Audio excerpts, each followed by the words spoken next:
هل رونالدو كان يخفي سراً لا يعرفه أحد؟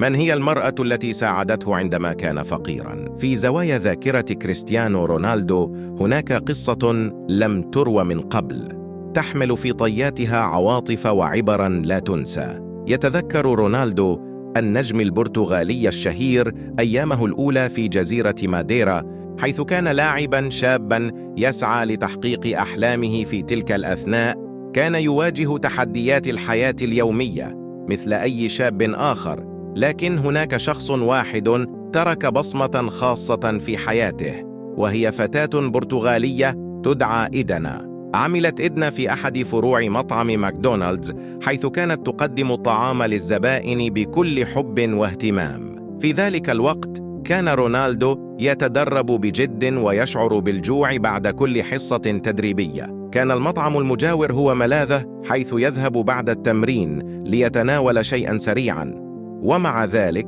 لم يكن لديه المال الكافي دائماً لشراء الطعام، فكان يطرق الباب الخلفي للمطعم ويطلب المساعدة.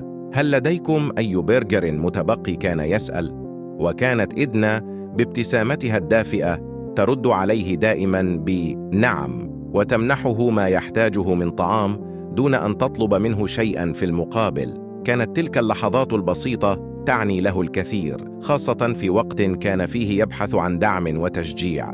ومع مرور الزمن أصبح رونالدو لاعباً مشهوراً يجني أموالاً طائلة من كرة القدم، لكن ذكرياته مع إدنا لم تفارق ذهنه. في مقابلة مع الصحفي الإنجليزي الشهير بيرس مورغان، عبر رونالدو عن امتنانه العميق لهذه الفتاة التي ساعدته دون أن تتوقع شيئاً.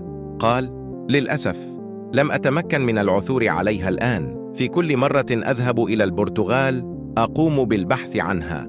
رغم كل إنجازاته لا يزال يشعر بأنه مدين لها، ويود أن يرد الجميل لها بطريقة مميزة. كان حلمه أن يدعو إدنا إلى عشاء في تورينو أو لشبونة ليعبر لها عن امتنانه ويشكرها على دعمها له في أصعب أوقاته، لكن المحاولات للعثور عليها لم تكن سهلة. علم أن الفرع الذي كانت تعمل فيه قد أغلق منذ سنوات، مما زاد من صعوبة البحث. ومع ذلك لم يستسلم رونالدو، فهو يعرف أن هناك دائما أمل، وأن الذكريات الجميلة التي عايشها مع إدنا تستحق كل جهد ممكن. تظل قصة إدنا رمزاً للكرم والدعم، وتذكرنا بأن الأفعال الصغيرة يمكن أن تترك أثراً عميقاً في حياة الآخرين. وفي عالم مليء بالتحديات، يبقى رونالدو متذكراً تلك اللحظات التي شكلت جزءاً من رحلته نحو النجاح.